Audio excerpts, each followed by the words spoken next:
politics, it's about football. This is a simple game. We're going to run the ball, and we're going to pass the ball. You're just going to play football, really. How good of a football player are you? I just get it and try to spin it. That's all.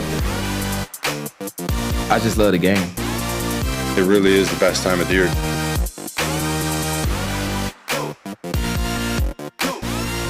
What's up, everybody? Welcome back to the set of It's Just Football. Trevor Sikkema Mike Renner here with you on a Thursday edition of the show. Jam-packed show today. Mike, he's returning to the chair for trivia. We tied last week, but it was without Mike. Seth was filling in his place, and we held the line, Mike. But I know you're the trivia guy, so I'm thinking we get back in the win column versus the chat here today. And nothing against Seth. I mean, he's obviously fantastic what he does. All due respect. It's always great when you start a sentence with nothing against this person. But I'm coming for the dub today. Ties are a week one thing. Ties are an early season thing. No more ties.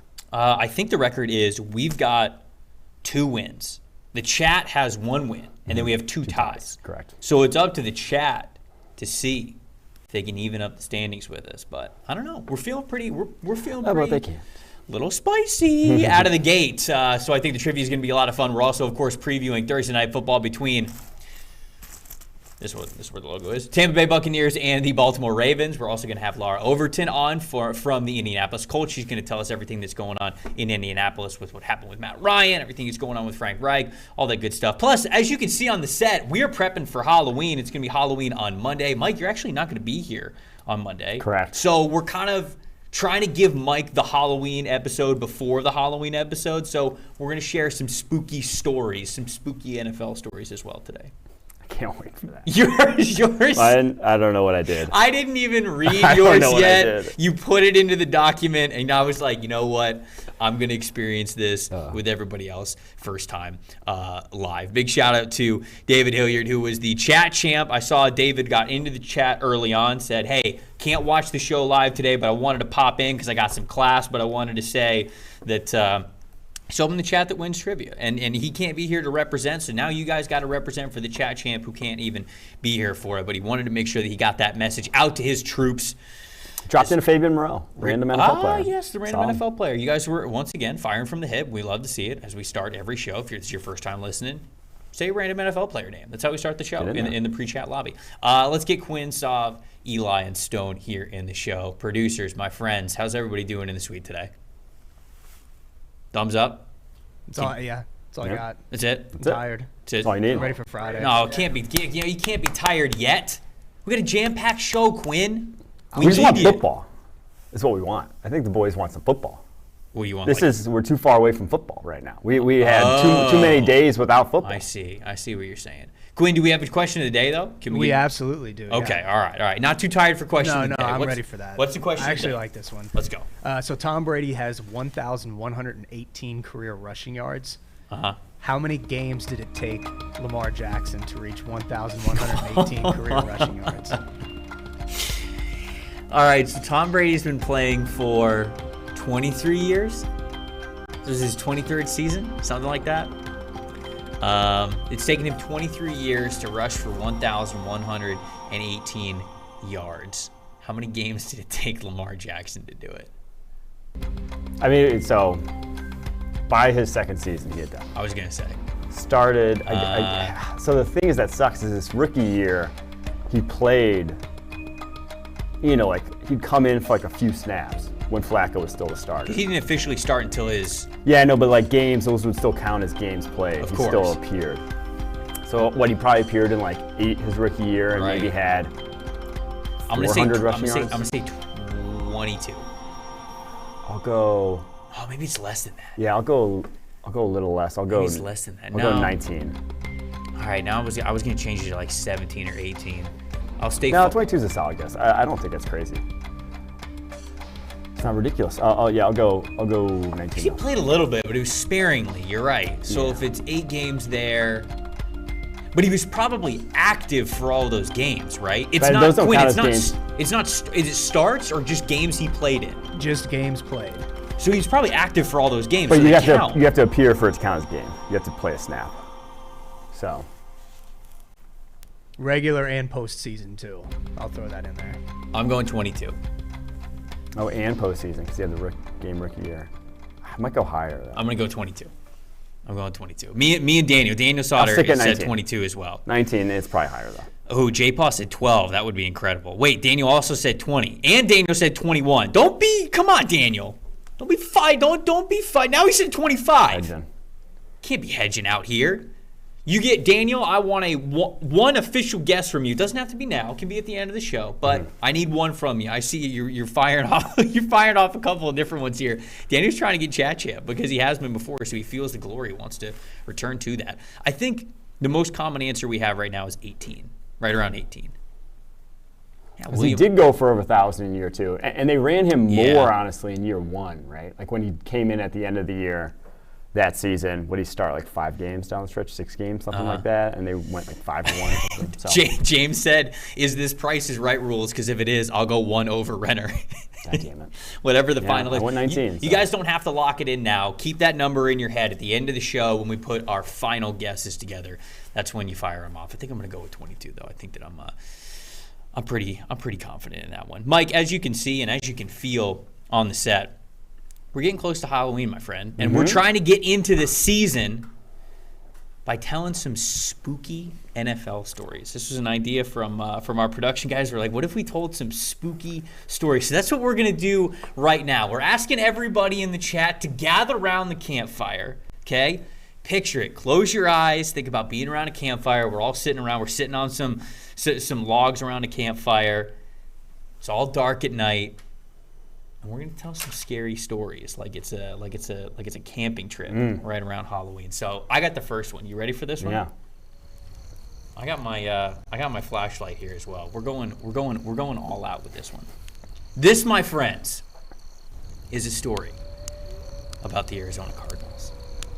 There once was an NFL team from the region of the far west called the Arizona Cardinals. Cardinals, once upon a time, were a good team, but then started to be one of the lower tier teams in the league. One offseason, they decided to make a splash, hire a hero whose stories of great offenses had been told for years and years. It was exactly what the Cardinals were missing. They needed to make the people love them again. And they thought they could do that with one Cliff Kingsbury. When Kingsbury came in, the first thing that he did was draft a quarterback by the name of Kyler Murray, a legendary gunslinger whose ability to move the ball across the country was second to none in this draft class.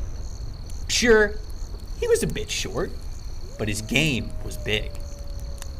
Everyone came from far and wide to see this offensive genius with one of the most talented quarterbacks in the land. Right off the bat, things seemed a little odd. This unstoppable offense had ingredients that ended up being a tie in their first game ever with this duo. And then they went on to finish last in the division in their first season. Their offense finished 13th in EPA per play that year, which was much better than it was before. Then 14th the next season, then 9th the next season in the top 10. The offense and the wins were getting better, but something felt off. Unstable even, eerie. It started with the Cardinals drafts. Something the people who had lived in town said they'd never seen anything like it. A linebacker in the first round, and then another? A tight end with their first round pick to round it all out? Where was the trench help?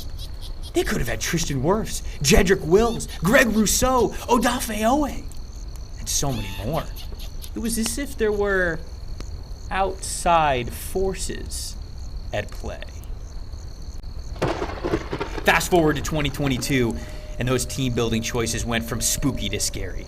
Cliff and Kyler began to bicker. The tension in the building began to rise. Sure, the contracts and extensions were there, but when you looked at the confidence within those contracts, it was nowhere to be found. After a long offseason, a long build-up, always looking over their shoulder, right behind him, there it was, week 1, the Chiefs! 44-21 to start the season. And then not long after that, Kyler in a green suit. As the weeks went by, Arizona became haunted with ghosts of play calls past. Their offense fell to 18th in EPA per play. The offensive grade to 25th. The defense to 30th. Their pass rush 28th. And to this day, it remains a mystery. Is this Cardinals team just a regular team going through its ups and downs like everyone else? Or is the ghost of draft picks that never were still haunting them to this day? Spooky. You got me there. The green suit. Ugh, didn't see that coming. Yeah. Not gonna lie, that was spooky just saying it. Yeah. Just saying it out loud. I got goosebumps right now. You know, I mean, if we talk about the Cardinals here, I mentioned some of those stats, and they are spooky, man. When you look at where this Cardinals team is going, I know that Cliff Kingsbury and Steve Keim, even Kyler Murray, signed those extensions in the offseason, but 68.2 offensive grade, defensive grade right there, you see it, 30th in the league. Offensive EPA per play, defensive EPA per play, barely they're barely top 20. Mike, this was a team that was supposed to be getting better. Here they are. Things are getting scary in Arizona. Yeah. That's all I can say. Yeah, Arizona's had a tough go of it from a draft perspective. You know, if you're not adding talent outside of Kyler Murray, which they haven't via the draft. It has come via trades like the Chandler Jones one, trades like DeAndre Hopkins one. So unfortunately, if you're a Cardinals fan, it's still scary. Do you have a scary story? I do. Okay. I didn't get the memo about having to write about an NFL team, so I made one up, honestly. This is a story I've been told before, so here goes nothing. Okay, all right, I'm ready. There once was a small mill town in Texas. This was no ordinary mill town, though. You see, this mill town was controlled by a magical bear. Though his technical name was the California Mountain Calhoun Bear, the locals just called him Cal McBear. When he first broke Texas soil in 2002, not many people wanted to live in a town run by a magical bear. While its founder boringly named it Bearstown, when passerbys learned who was in charge, they shockingly asked, "It's whose town?" And the name stuck. McBear had enlisted the help of others to help build Houston into a destination. But it wasn't until a man named Gary Ack moved to the area and opened a string of businesses to put people to work that it started to grow. He became so well known so quickly upon his arrival that the locals all referred to him as the newbie. Newbie Ack was actually the man responsible for bringing electricity to this small town. Within a few years of his arrival, 99-watt generators could be found on every block. Things were going smoothly, to say the least. That is, until a demonic spirit whisked into town. What? You see, shortly after power came to Houston, a slew of new establishments started popping up. That included a dark, shadowy new church on the outskirts. Oh. Whispers began to swirl over the new church. The more the townspeople talked, the more suspicious they became. No one could ever seem to recall anyone going in or out of the new church, not even a priest.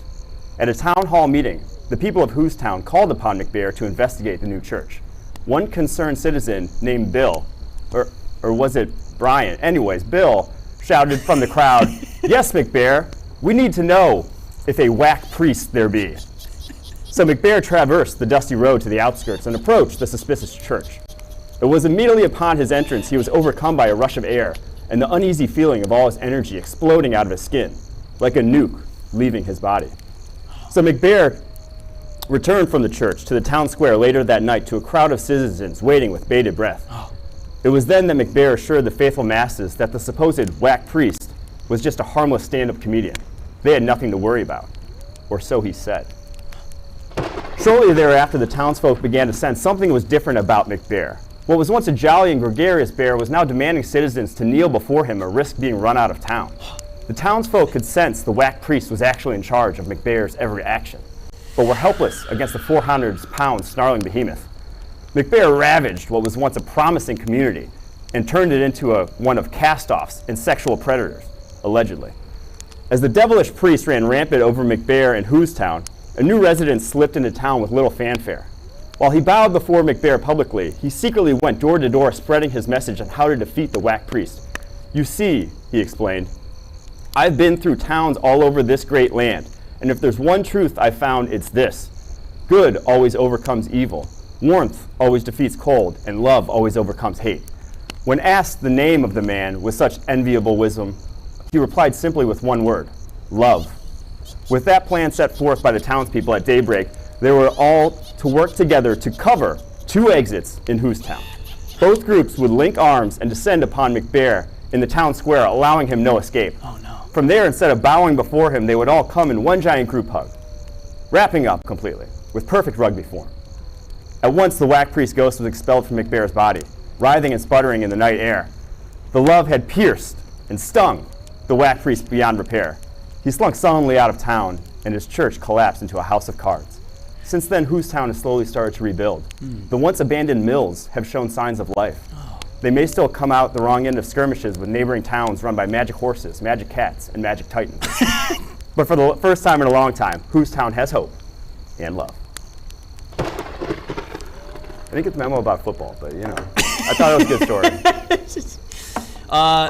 story. Someone in the chat asked, was this inspired by mushrooms?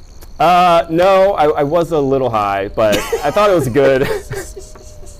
I thought it was a good, It was good. Tall tale. Dude, that was to tell the great. folks You on the came chat. up with that out of thin air. Yeah.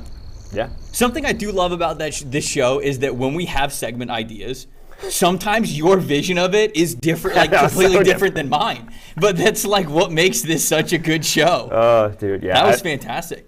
You went in the details on that. I'm a little embarrassed about how long that took me to write, but that was a few hours. It was well worth it. The people in the chat are spamming laughing emojis. Hopefully you guys enjoyed that one. That was obviously a very outside the box one, but we wanted to get in the Halloween spirit. Tell us some spooky stories. That was spooky. I will say, okay, for all seriousness, Jack Easterby not being there in Houston, good news for them long term. Of course. They have hope. Their last draft, one of our favorites, and they're already seeing signs from this rookie class. I do think the arrow is pointed directly upwards. In Houston. Yeah. Normally people in the chat will grade our segments.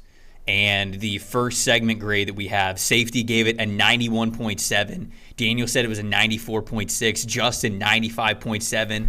Solf gave it a 98.5. This is the highest grades that we have ever had. Oh, that one was. Also probably the We highest can't you've do that ever one, so been to do a segment. We got to wait a year for that one to come around again. Thankfully, I don't need. That was good stuff. No, okay. So you mentioned obviously we talked a little bit about the Cardinals after my story, talking a little bit about the Texans for yours.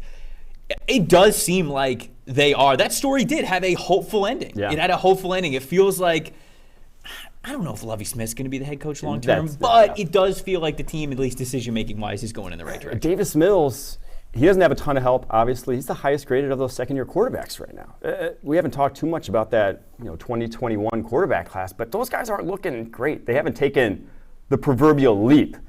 Now, Davis Mills hasn't either, but he's at least keeping his head above water. It at least looks like a competent starter for them if they could just put some more talent at the receiver position. Raphael was giving that segment a 70 because he's Jack Easterby's burner account.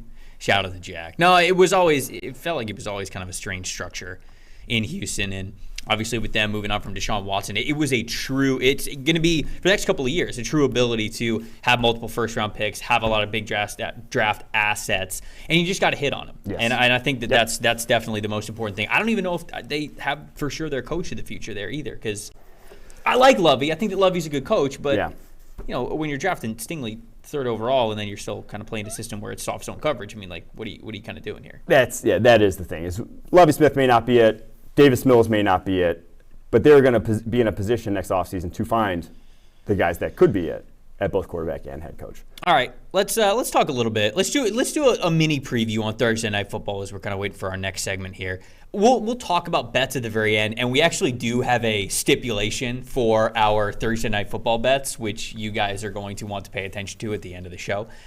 When you look at the Ravens and the Buccaneers, what is just your overall thoughts of this game? Bucs are coming off two, I'll say it, embarrassing losses against the Pittsburgh Steelers and the Carolina Panthers. Is there any reason to believe, because I think they're favored now. I think it's switched to now they are favored in this game. Is there any reason to believe that they should be the favorites? I think the only reason to really, obviously they're at home, and so that plays a big factor. And talent-wise, they are the more talented team. They should be. Heading into the season, home game for this, if you would have set the line, it would have been at least Bucs -3, preseason. And this is more of a, I think money's going the Bucs' way because it's either this or it's never happening. After the embarrassing loss you had to the Carolina Panthers last week, if you can't nut up and show up in a home game against a likely playoff team in the Baltimore Ravens and put some points on the board finally, it's not going to happen this season. If you can't get ready for this one, if you can't get up for this one and show that you should belong in the, you should be the cream of the NFC South crop, that's not even like impressive to say at this point, but then it's not happening. So if they have any heart, they better show it this week. Bucs are at home this week, obviously an early game versus the Ravens. They're also at home next week, so they've got a couple of extra days since they're playing on Thursday Night Football. They're playing the Los Angeles Rams next Sunday. Then the Sunday after that, technically they are the home team, but that's the game in Munich. That's the game in Germany. So it's not like they get to sleep in their beds the entire week, and it's not like they don't have travel. So they then go to Germany for that game. Bye week after that, and then they get to reset a little bit. So it's kind of a tough schedule over these next 3 weeks, and I would agree with you. It almost feels like you have to say, hey, you've got to turn it around here, but this is not a good recipe of a team that is built the way that you would think the Bucs would win, to have a big-time turnaround game. I think when I look at these trenches, I think the Ravens are better in both trenches. I really do. Bucs' defensive line has not been good this year. Starting with Vita Vea in the middle, the rest of the group just has not been impactful. Some of the other guys have been okay at run defense, but it's not been what it's needed to be this year. The Ravens should be a team that can ground and pound their way to a victory, although we've seen people have their complaints about when they are running the ball and how often they are running the ball. They could do it a lot more, I think, than they have this season, and this is the night for them to do that. So I think they have the trench advantage there. And then when it comes to the other side of things, the Bucs offensive line versus the Ravens defensive line.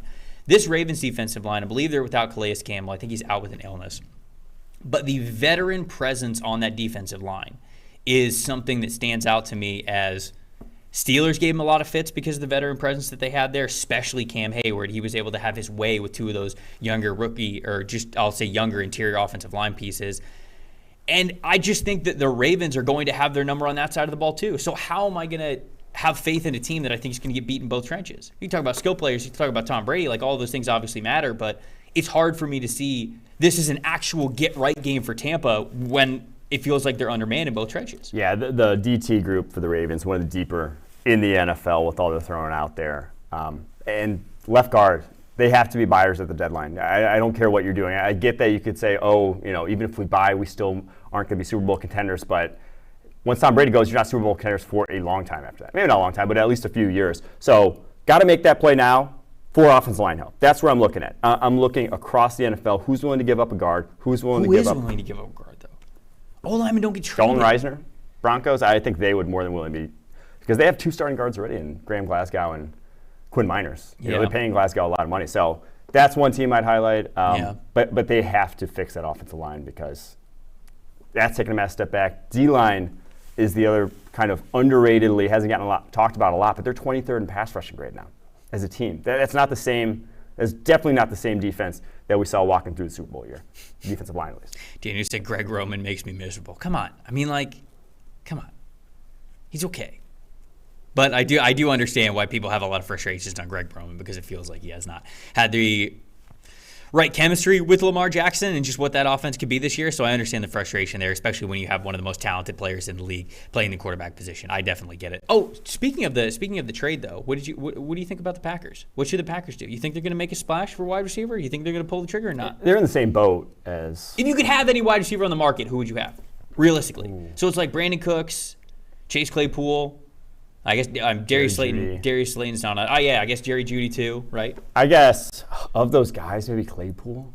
I don't know, just because Cooks' contract, I think, is prohibitive for him going to the Packers. He's making too much money guaranteed next year that they'd have to pay that. I don't think they can fit it unless the Texans eat some of that.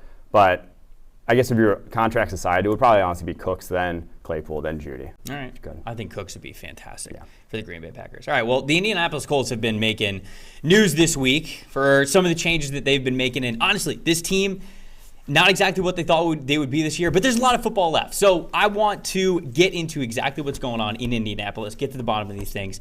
And to help us do that, we have Larra Overton on the show with us. She covers the Indianapolis Colts for the Indianapolis Colts. Larra, thank you so much for joining us. We really appreciate it. Hey, great to join you guys. Thanks for inviting me on. Of course.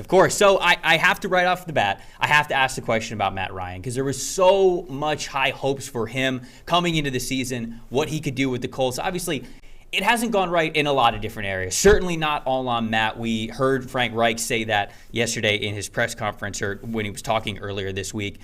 How tough of a decision was this? Just because we're seeing so much praise from Matt, and even what he's saying, like, hey, I got to switch my job now to support Sam as best as I can. How tough was this, not just for what Matt Ryan can be as a player out there on the field, but what it seems like he's already meant to this Colts locker room already with a short period of time of him being there? It was so difficult because yesterday I was standing right in front of Matt's locker when he met with the media, and that's something that Matt didn't have to do. He wasn't obligated to do that, but that's just one more indication of the type of professional and the type of teammate that Matt Ryan is. He quickly garnered all of the respect and admiration, not just across his locker room, but across this organization. This is not what Matt Ryan deserves, right? To have this type of situation. And that's exactly what Frank Reich was quick to point out in his press conference on Monday when he announced the switch to Sam Bellinger. You know, he said, we didn't hold up our end of the bargain because we promised Matt, a top tier rushing attack and great protection. And we have not seen any of those things develop to the vision of what we thought they would be and what we've expected them to be. And you think back just a week prior, Matt Ryan had engineered yet another game-winning drive with that touchdown to Alec Pierce. And it's interesting because the area that had the most criticism going into the season was, do the Colts have enough weapons? Do they have enough in the receiving game to help Matt Ryan? And you look at the job that Matt Ryan did in elevating those young wide receivers and tight ends, not just Alec Pierce, Jelani Woods as well, the type of production you've also gotten from Michael Pittman Jr. So it is certainly a situation where it's just unfortunate across the board. You could tell that Frank Reich is disappointed that he feels like he hasn't given Matt Ryan what he expected and what he had promised to give him. Across the board, I think there are a lot of guys within the offensive side of the ball looking to their roles and how they could help this offense perform better. It is certainly not all on the shoulders of Matt Ryan. I will say one point, though, in talking with Frank Reich about Sam Ehlinger and what he brings is, of course, some versatility and athleticism and some, different attributes in terms of playing the quarterback position. But he noted how improved Sam's accuracy is. And of the areas in this Colts offense that have underperformed, one of the most critical areas and what has been the dagger in so many situations is the turnovers. And had you taken better care of the football, you would be in much better standing, especially in terms of the division going into this week. Sure. I wanted to ask a little bit about Ehlinger there. He was fantastic this preseason, highest graded quarterback in the preseason. Didn't have a single turnover where they play. You mentioned that. Taking care of the football, big reason on 37 dropbacks this preseason. Do we expect the offense to look different from him? I know he's a much more mobile guy than Matt Ryan's ever been. Do we think they'll change things up schematically with him at the helm now? You have to. I think you have to, not just because of the quarterback you have, but also because of the offense that you were running in a lot of situations was not productive. It wasn't even productive for Jonathan Taylor. I think it's not just you have to run things differently with Sam Ehlinger versus Matt Ryan. You have to run things differently because, Jonathan hasn't seen the yardage that we have expected to see from him coming off last season when he was the league rushing champ. Now, he of course missed 2 games due to injury, but I do think you will see things run quite differently within the offense. And Sam has said he is prepared to be the starter. That's always the mindset that he has taken. But when we were out on the practice field yesterday, anytime that the second team offense was going out there, there were some scout team stuff. Sam was spending additional time working with different running backs, with different wide receivers. So they are really trying to ramp up the amount of time, the amount of reps that he is getting within this offense to make sure they can get him up to speed as quickly as possible. He's there mentally. He's been locked in. He knows the playbook. That's something that he talked with in the preseason, how much more comfortable he is with the understanding of the offense. But now it's just about getting on the same page with the guys that you're now going to be passing to and engaging with in the offense. Larra, how has this group handled the adversity as a whole. Like not just the Matt Ryan stuff, but obviously just the ups and downs of the season already, because Frank Reich is a guy who I think commands a lot of respect, not just in Indianapolis, but around the NFL. We've seen teams before where things don't go great. Either they thought they were going to win the division or be a playoff team or whatever, and it just didn't get off to the right start. And you start to see the locker room turn. I haven't felt that way about the Colts. It still feels like they want to play for Reich. They want to play for each other. How just has the group overall handled this season, knowing that there's a lot of games left, especially this week against Washington? It is not a group that shies away from adversity. You look at the things that they've had to handle already this season. Look at Shaq Leonard, and here he finally comes back after the back procedure and that ankle injury, and then he's in for a quarter and sustains a broken nose and a concussion. You look at that they have faced going back to last season, with the injuries that they had with Carson Wentz. He had, your second game of the season, he had guys running around with double sprained ankles. And so this offense is trying to figure out, ways that they can help support him when he's not even playing on two good ankles, not one good ankle, mind you, at that point. Going back to just the retirement of Andrew Luck, there have been so many different things that this team has had to fight through adversity-wise. And I think for the most part, they've been galvanized through so much of it. And I think that this will be no exception. Matt is beloved in that locker room, and rightfully so.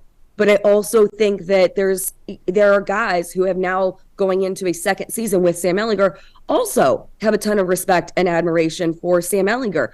A lot of people know what he's been through personally, through his family and all of that. And a lot of guys, too, have looked to, man, this guy did some really interesting things being a 4-year starter at Texas. So there are some things that he can provide. He can provide a spark within your offense and, do some things that put you in position to utilize your weapons differently. I do think that this is a locker room that avoids the finger pointing and calling each other out and all of that. This is now my fourth season with the team, have never seen that be the case. They're always great to say, we're behind each other. This is a band of brothers. We are supporting each other in every way possible. And I do think that a lot of that is exemplified by how Shaq has been limited due to injury, and he's still been such a prominent leader in the locker room, engaged on the sideline, doing those type of things. I think that when you look to the captains on this team, a lot of that will come from their leadership. And it also comes from, at the top of all of this, the core of all of this team is that Frank Reich is unwavering. He is the most steadying force that there is. So all of these, they've gone through slow starts, they've gone through injuries, they've gone through changes at quarterback each and every year, now 5 years straight. They have, I think, because of the anchor that Frank Reich is, it allows this team to truly take the adversity that they have faced and be better through it. You mentioned Reich's an anchor, and he's signed there through 2026. Him and Chris Ballard signed extensions last year.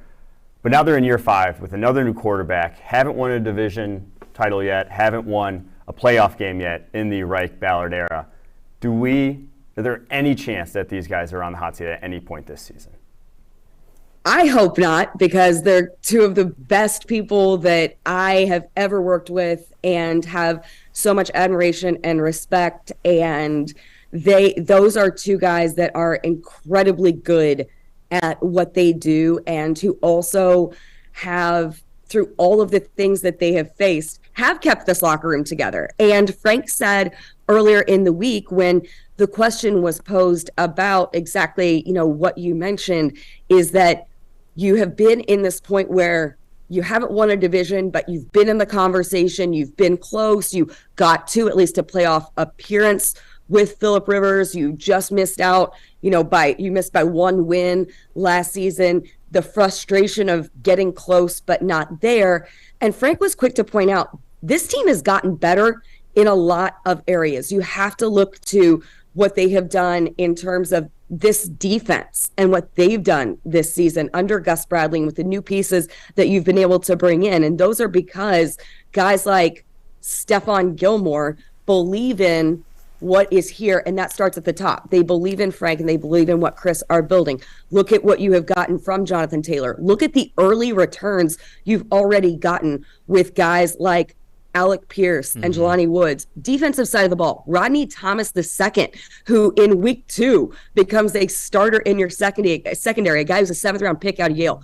These guys have done great things. There has just been that's just all hinging on, there's that one position where you haven't been able to exactly get what you have hoped that you would get out of the quarterback position yet to this point. But by making this change, they're reinforcing that they're willing to do each and everything possible to explore all the options and get it right. Look, I said at the beginning of the week when they made the quarterback change, I was like, are they waving the white flag? They're not waving the white flag. Larra just told us they're not waving the white flag at all. None of this regime is. They're still going to be a team that's going to compete every single week. Larra, thank you so much. You're 3-1. You're Right. still there. This is true. You're still there because of how crazy the AFC is. Nothing is out of question at this point. There's a lot of ball game left. Lot of ball game left, as the saying goes. Larra, thank you so much for joining us. We really appreciate it. We'll have to get you back on the show soon. Look forward to it. Thanks for having me on, guys. Have a great week. No waving the white flag, Mike. I mean, no reason to, right? She said it, yeah. 3-3-1. They're still not out of it. They're still not out of it. Dark times. There's light at the end of the tunnel. Maybe they can turn it all around. Hey, Sam Ehlinger, elite PFF grade this preseason. That's all I'm saying. Yeah. That's all I'm saying. That's all I'm saying. All right, you ready? Yeah. You ready to do it? Showtime. It's trivia time, baby. It's time. Let's get into it. This is where we go one-on-one versus the chat. This is where the family gets divided. It is us versus y'all to the death. There is hatred involved. There's not. There's not really hatred involved. But we want to win. Y'all want to win. It's one of our favorite things that we do here on this set. Me and Mike versus the chat. We know that David's not in here. He said he's got class. We're closing the laptops. We're not cheating. We've got 2 wins. The chat's got 1 win. We've got 2 ties among us. Hopefully we have an odd number of questions. So, or we've got some tiebreaker questions in case, so we don't have to tie again, because I don't want to tie again. I need the win. I need to feel the win. Quinn, let's get it going, my friend. Yep, you guys know the format. Or I would hope that you guys know the format at this point. How many questions we got? We have 11 questions. Okay, we got 11 regular, and then we have the tiebreaker. 11 so questions. Hopefully somebody will actually go home with a victory today. For everybody who might be new in the chat, the way we do it is we have a question and we have 4 answers. It's multiple choice. Mike and I will see the question. We'll discuss amongst ourselves. We'll have a final answer. And then the chat, you guys will vote on an answer. So it is collectively you guys versus collectively us here on the set. So there we go. Quinn, to get it going, what is the first question here for this week's? Are you smarter than a PFF grader? Yep, so one more thing to add. We have an offensive round. We have a defensive round. Okay. We have a name that team. Okay. And then we have an ancient history category. Let's go. Ancient aliens, Love baby. Yep. So we're starting with the offensive round. Okay, let's do it. Which of these players has the highest deep target rate? Deep targets being 20-plus yards downfield. Okay. Jerry Jeudy, Terry McLaurin, George Pickens, or Chris Olave? Deep percentage rate? Target rate. Yeah, I would think that we would rule out Pickens for the amount of receiving snaps he got while Trubisky was in there, because they weren't throwing it very far. They were not throwing it deep. I mean, Olave's got the second longest average depth target in the NFL. I think it's either D or A. Sneaky Jerry Jeudy. But I feel like the targets he gets are chunk plays. I like D though. I mean, Olave's just got a ton of D targets.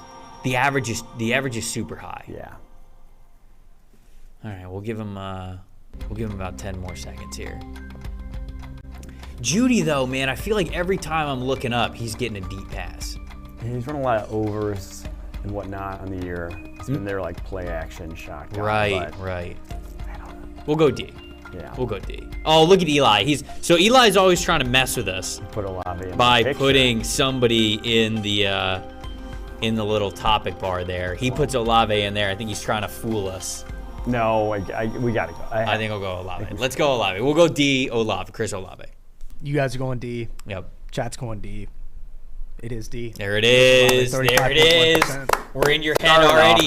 We're in your head already, Eli. We're in your head, baby. All right, 1 for 1. Don't even acknowledge it. Chat's 1 for 1. We're 1 for 1. What's up next? Which of these quarterbacks throws the highest rate of uncatchable passes?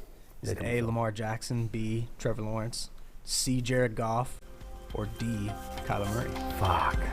I love this one. I kind of want to go. I want to go B. I was gonna say I think it's either B or C. I want to go B. I think it's either B or C.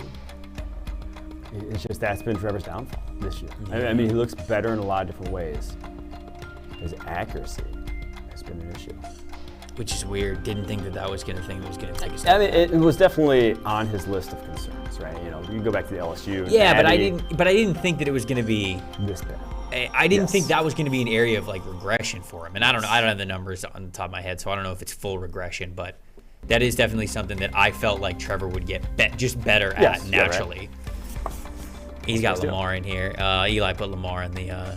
No, it's not. It's not Lamar. I think it's B. I think it's B. All right, we're gonna go with B. We're gonna go with B. Trevor Lawrence. You guys are both going with B. Yep. Chat's going with B. That's what I meant by both. All right. You guys are both. All right. And you guys are both wrong. Oh. It's Lamar Jackson. Come on! 23%. No way! Damn. No way! It's some collusion. Yuck. Man. Why does it say eighth most? Eighth most minimum. Wait, why does it say eighth most? Yeah. What is 23% eighth most minimum? What's going on here? No idea. Copy paste from the sheet. Are there 7 guys higher than him? It's okay. He's saying it's 8th highest in the NFL. But it was highest among that group. Highest among that group. Gotcha. I gotcha. That actually makes sense because there's no way Lamar Jackson has the most, lowest uncatchable passes. Okay. All right. So we both missed that one, but chat and set still 1-1 here, so we're still tied. Come on, Mike. I know. Shape up, my guy. All right. What's 3? You ready for number 3? Yep. All right. Name this quarterback. I have a 77.9 passing grade, 1.6% turnover-worthy play rate, and a 2.25 second average time to throw. Am I Davis Mills, Aaron Rodgers, Justin Herbert, or Tom Brady? Oh, fuck. Brady. You think so? Yeah. It's not Rodgers. It's not Rodgers. Although Rodgers, which part of it wouldn't be Rodgers? Passing grade's not that high. Justin Herbert also has not been turning the ball over, I think. That was what my initial thought was. Yeah. Has Brady been that quick with this? 255 is quick. But Justin Herbert hasn't been turning the ball over, and he hasn't been taking sacks. Yeah. It might be Herbert. I don't know, man. Eli put Rodgers up there. It's not going to be Rodgers. I don't think his grade's that high. Oh, you think the grade is what does it for him? Well, I don't think Rodgers' grade's that high this season. I don't think he has 77. I think I'm leaning Justin Herbert. Yeah, I think I'm leaning Justin Herbert on this one. because it's seen every single pass play is shotgun, 3-step gun to a hitch route in 1.8 seconds. Just if I picture the Chargers offense, that's it. So that feels low turnover worthy plays. That's going to lead to that stat. All right, I actually think it's Tom Brady. Okay. I was trying to fool the chat. So I'm gonna go with Tom Brady. I'm gonna go with D, Tom Brady. It is Tom Brady. Let's go. You got it right. Chat got it right. Oh, they got it right. Yeah. Was it close at all between Herbert? Yeah, it was close.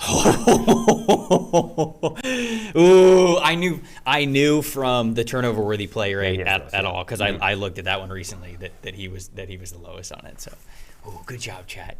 You stayed firm to what you believed was true. All right, 2-2. All right, next category, similar theme. We're gonna name that team. Wow. Instead of that quarterback. All right, let's do it. All right, name that defense. 86.8 team pass rush grade. 84.5 team coverage grade. And 49.5 run defense grade. It's the Niners, the Cowboys, the Broncos, or the Bills.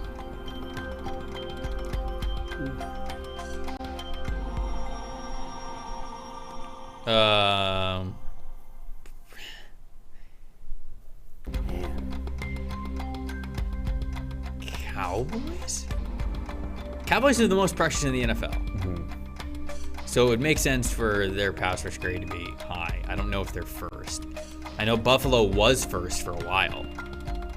So I think Buffalo is certainly in this conversation. But Buffalo that bad against the run? That's the one that's throwing me off. I can justify the first two for either the Cowboys or the Bills. A run defense grade that bad? Oh, Eli put the Broncos as the topic bar. You think it is the Broncos? They have a lot of pressures too, and Pat Surtain. Yeah. And their run D is not good. Yeah. I just think the But others that's would not be better run that's D. not good. Like that's cheeks. Yeah, I know. I just think the others would be better. Just from I think so too. watching them. I don't hate it. Plus, if it's the Broncos, we can mess with Eli. Yeah. All right, we'll go Broncos. We'll go Broncos here. Denver Broncos. Chat's going with Cowboys. You guys are going with the Broncos. And it is the Dallas Cowboys. No! Did My you bad. see Eli just slide into the camera? Overthought that and he one. just was pointing to the head. Oh, he's got us right now. No, man. All right, so we're down 3-2. Down 3-2. All right, let's get to the next one. Anytime you miss a shot, you need the ball in your hand again. You got to shoot again. Let's go. All right. We're going to name this offensive line. 75.3 team offensive line grade. Okay. 78.2 run blocking grade. Okay. 57.4 pass blocking grade. Is it the Lions, the Falcons, the Bears, or the Vikes?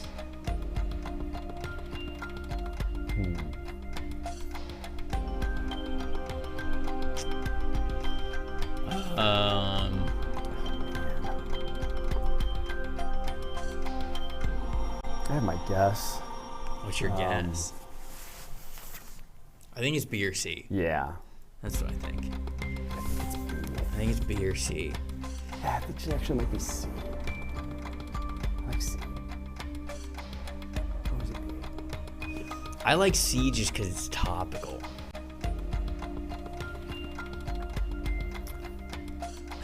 I hate you, Eli. I'm trying to think. I know Falcons. I know Chris Lindstrom's graded very well in pass. No, he's so at one They don't point. pass a lot. I think like 5 weeks into the season, the Falcons had the number one Yes. rush offensive line in the NFL.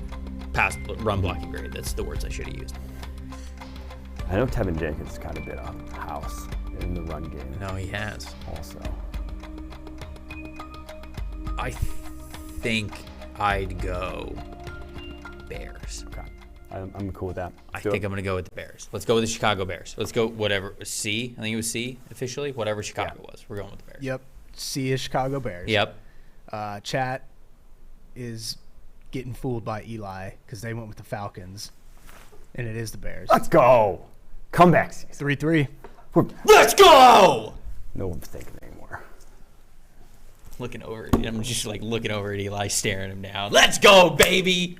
That's big. All right, 3-3, tied up. Feeling good. We're loose. We're loose now. We're in the zone. All right. Wild card New York Giants, baby, right here. Next one. Which team has had 48.1% of their drives end in a punt? That is the highest rate in the NFL. Is it Denver, Carolina, Indianapolis, or Washington?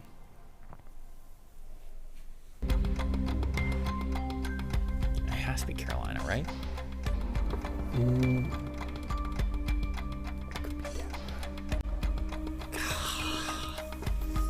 They punted so much this past weekend, too. Did they? You know? Yeah. They've scored. Carolina Carolina stinks. does stink, too. But they've thrown a lot of picks. That's what you got to think about that. Like, Have they've turned it Have over they? a good amount. I thought. I mean, more than the Broncos have, right? Maybe not. No, I think I don't you're know. right on that one. And the other thing about the Broncos is they've had a lot of possessions because they don't give up drives either. That's Like a they're playing really good They're playing point. low-scoring games, and The Broncos are actually a good guess because of that. But I don't know, Defense but I'm playing not- well. more guess- offensive possessions. I guess they've had a few fumbles themselves, so Yeah, but I don't think they're going to have more turnovers than the Panthers. yeah. I'm not sure. This one's your call. It's one of those two. I have no. I don't think Broncos have turned the ball over that much. Mm-hmm. I just think they've been putrid. I like Broncos. Okay. I like Broncos here. Let's go with the Broncos. Let's go. We're going with the Broncos. Final answer. Man. Chat's going Broncos too. Okay. And maybe it should have been the punter doing high knees on the plane. Because it is Denver Broncos. There we go. It's big. Oh man. Punter's got to stay warm, baby. I hope those were fake laughs. That was a bad joke. Punter's That was like punter's. Lions kneecap biting joke. Bad. Yeah, but you say it so monotone. It's just the way you deliver it. It's the good. only tone I got. That story though about Russ on the plane. I heard that on the plane when he was in Seattle, guys used to like pretend to be asleep when Russ was walking up and down the aisle. Yeah. KJ Hamler quote tweeted it and said that was true. Yeah. Oh yeah. I mean, he's crazy. That guy's crazy. Okay, so it's 4-4, right? We're tied up. Yeah, 4-4. All right, 4-4. How many questions we got left? 5. We got 4 left. 4 left. Okay, let's do it. Yeah, this is the ancient history round. Oh, all right. Which of these players has the least passing yards, or the fewest passing yards, since 2018? Is it Matt Ryan, Jared Goff, Matt Stafford, or Derek Carr? Damn, this is all like those quarterbacks. Right? Yeah, that's a very It's just good grouping. those quarterbacks. I don't think it's Goff. The fewest passing yards? Because when did Goff get traded? Goff got traded 2021. So he's been with McVay for three of those seasons. Or since 2018, so that's starting in 2019, right? Is that how I'm reading that? Am I an idiot? Or is it 2018 season 2? Can we get clarification? Yeah, can we get some clarification? Is 2018 included in the statistics? Sure. Okay.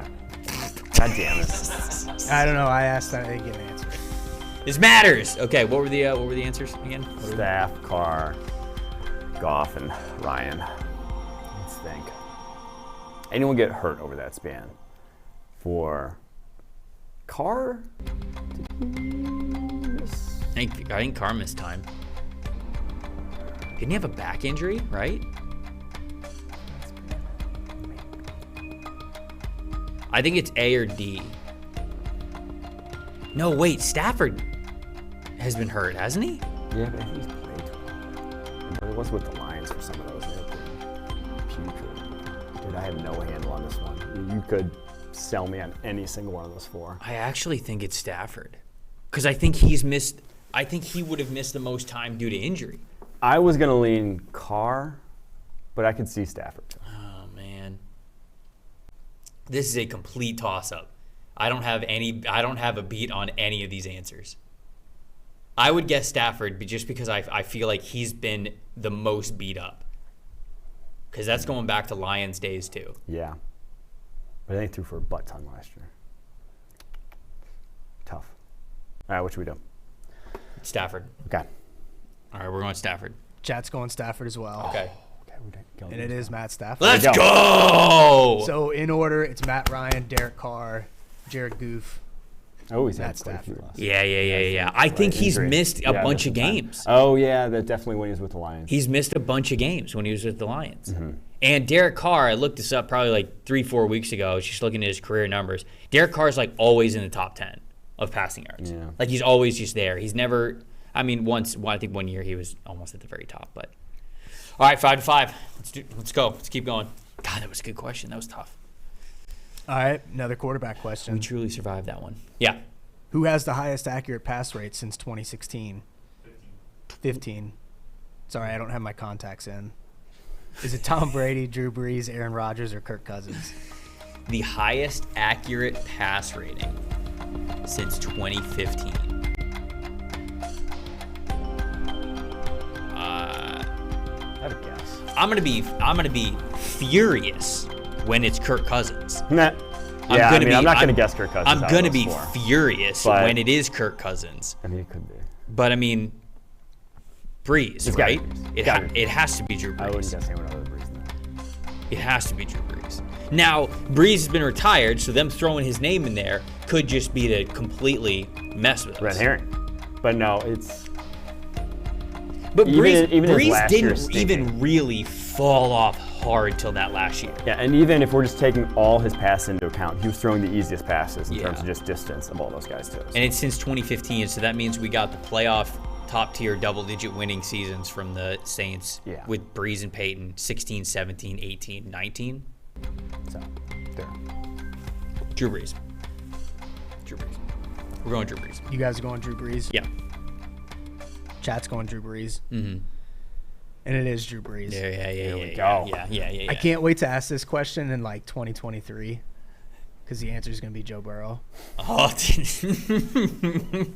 I mean, it might be. At this rate. After he wins his, third MVP in a row, it's just going to all be there for him. Second Super Bowl. Okay, well, 6 to 6. Sixes, yeah. Yeah. Last round, defensive round. 2 questions? Yeah, 2 questions and then tiebreaker. Tiebreaker.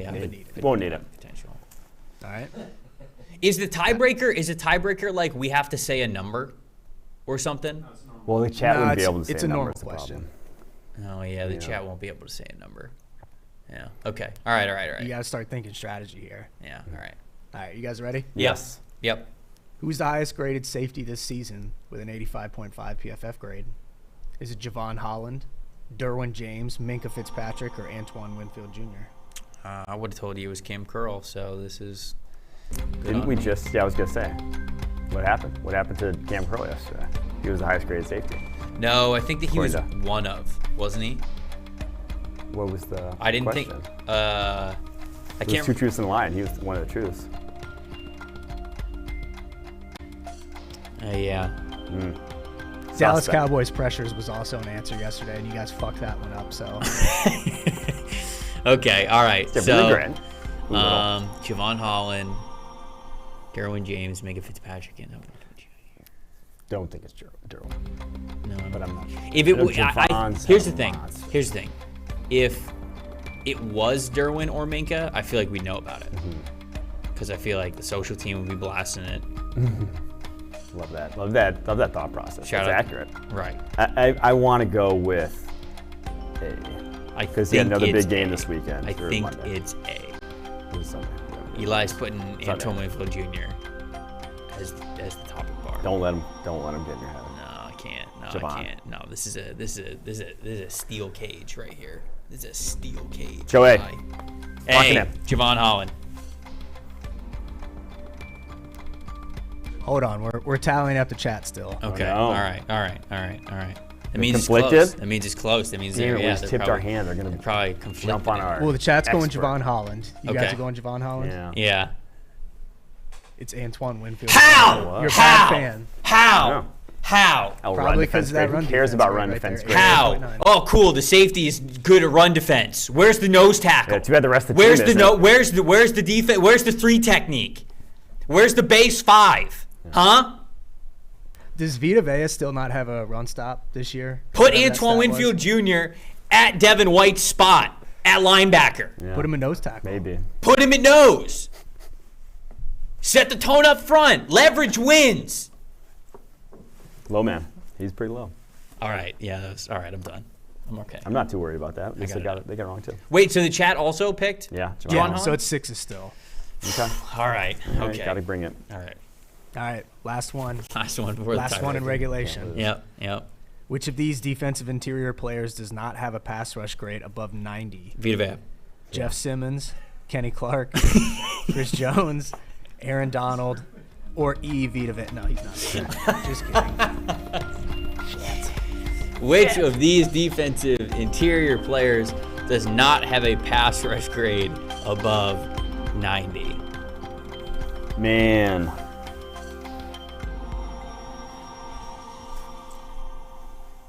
It just you tell me. Does Kenny have it? Does Kenny have above 90? That's what I was thinking. I guess. I don't think so. Chris Jones, Aaron Donald, they're above 90. Are you Simmons- sure? Because his Chris Jones, is the highest defensive player in the NFL. that one I'm confident. Donald's just always above 90, right? I just assume he's Right, but yeah. are this PFF would fold if Aaron Donald Yeah, he didn't just have gets a pass above rush it. grade. don't He no just- no no he he's doesn't- no he's messing with us. He's messing with us. I'm not. He's diabolical. No. Look at him. I just don't think there's that many. Look at That's that why lime That's why he hat. had to include this. I think there's like just 3. I mean, that might be it. Shit, I don't know. I don't think it's Simmons. Simmons is playing incredibly well this So season. Kenny, let's lock in Ken. Eli put Simmons in there. That's fine. It's a top bar. Oh, I that's think fine, it's Ken. Kenny. I think I have to trust you. I have to trust you here. Just so you know, if you get this wrong and the chat gets it right, we don't even get a tiebreaker. I They get just that, win. but I'm hoping the check gets wrong. Okay. All right. We're going Kenny Clark then. We're going Kenny Clark. Chat's tailing you guys. if- They're going Oh, Kenny chat tails Clark. Kenny. I was gonna say if it's Aaron Donald. It is Kenny Clark. There we go. All right. 87. So what did we get 7? We got 7. Chat got 7. Yeah. 7's going into 7. overtime. Going into overtime. 7-7 going into OT. Trivia is locked in these past couple of weeks. Yeah. This is the greatest rivalry in sports right here. Truly. All right. Tiebreaker question. We need to figure out how to do tiebreakers where it's like you have to guess a number and it's like the closest to it gets that. Yeah. Right? So that there's no, like, it's like a true tiebreaker. Like somebody wins no matter what. Yeah, I don't know It's how they whoever's would get that in the closest. chat though. Maybe like a counter where anyone in the chat can put up or down. I don't even know if that's possible. But then like they keep going up or down, up or down that's until not bad. until they agree upon a number. Or it would actually probably be a way to help the chat if it was like, oh, how many of these plays have happened this year? And we have to purely guess it, but then they still get multiple choice, so then they can vote on it. Might be a good way to do it. I'm thinking out loud here. We're just having a production meeting live on the show. Hope you guys That's not enjoyed bad. it. You know, you're part of the show too. I've always said that. All right, last tiebreaker question. Let's get to it. All right. You guys ready? Yes. Which of these players has the highest missed tackles forced per attempt rate since 2018? Is it Javonte Williams, Nick Chubb, Josh Jacobs, or Debo?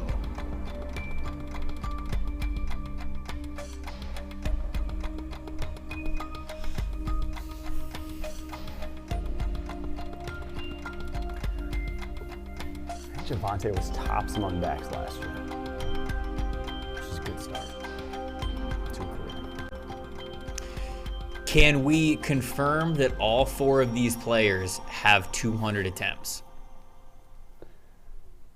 So, like, we're not getting tricked into it being like, oh, we're going to go with Debo. And then you're like, he didn't have 200 attempts. No, You know, these, like- this is all. Okay, It's all right. all legit. Okay, Above all right, board. okay. It's not a trick question. Look, I've been hurt before.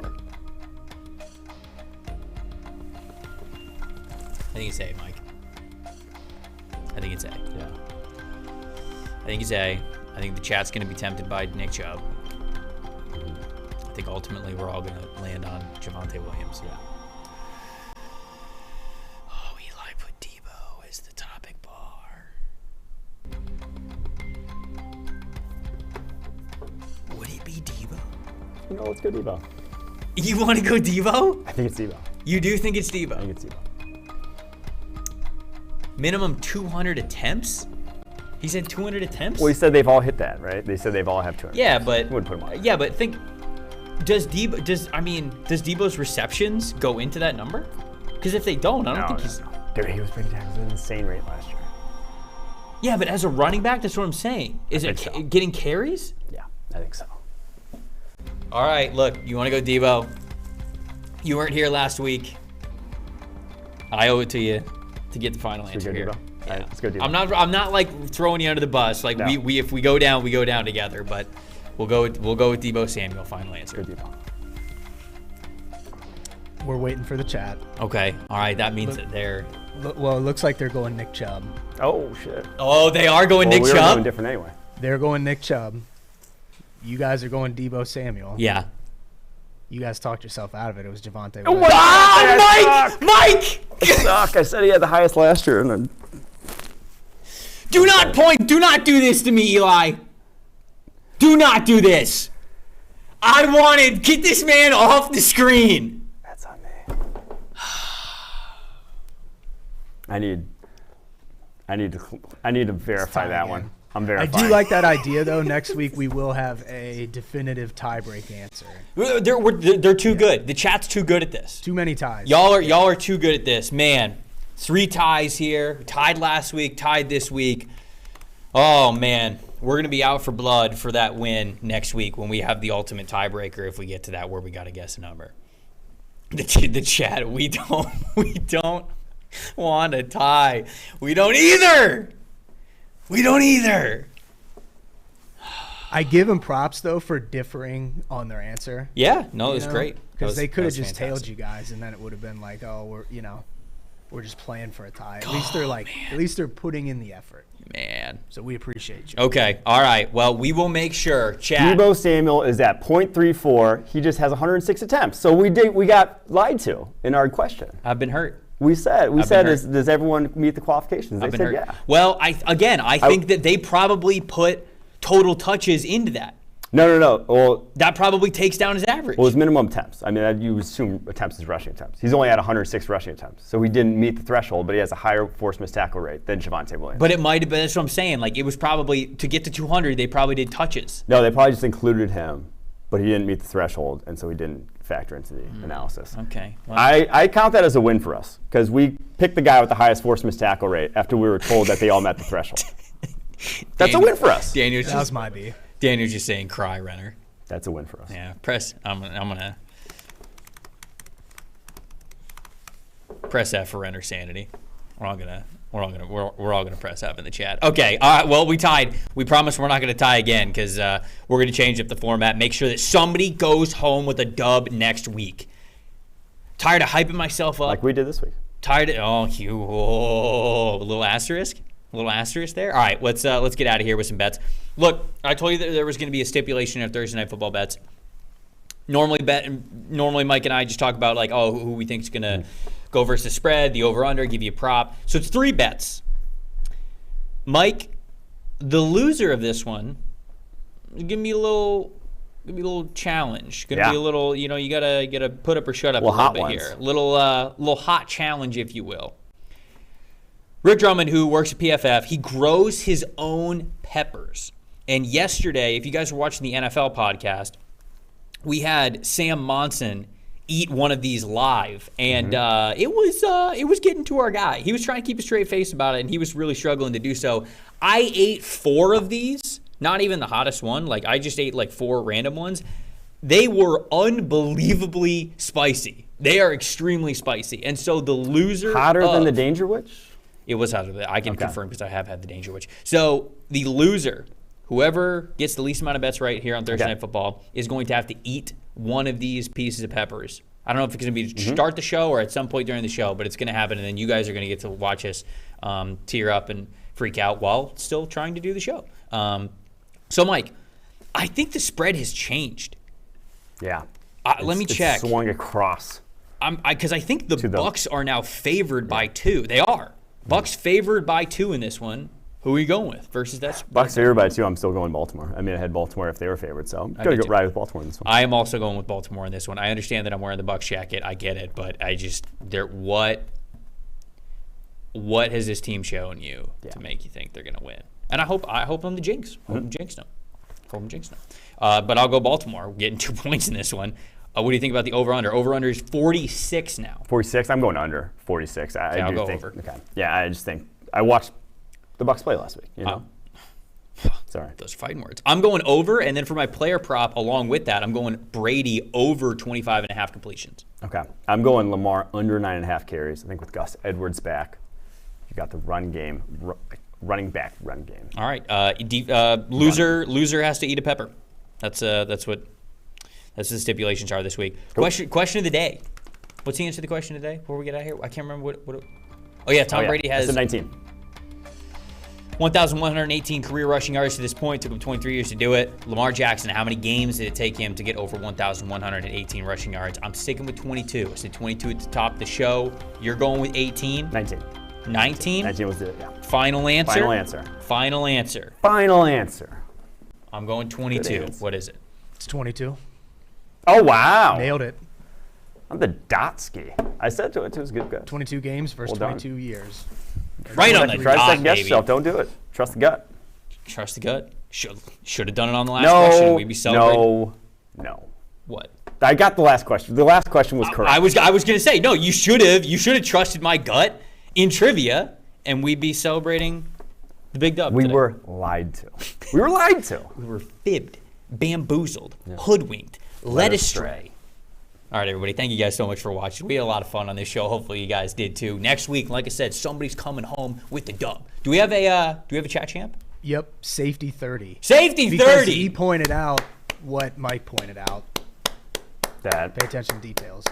Debo got. Safety 30 is always in the chat, always getting us hyped up. So I love him getting chat champ no matter what, even if it was a tie in trivia. But Safety 30, you know what that means. Friday show, get the weekend kicked off right. You got to be back in the chat. You got to represent your people tomorrow. I am Trevor Sikkema. That is Mike Renner. For everybody in the production suite, even Eli, who is an absolute liar. Thank you guys so much for watching. It's Just Football. We'll be right here one more time this week, 11 a.m. See you guys then tomorrow. It's not about politics, it's about football. This is a simple game. We're going to run the ball, and we're going to pass the ball. We're just going to play football, really. How good of a football player are you?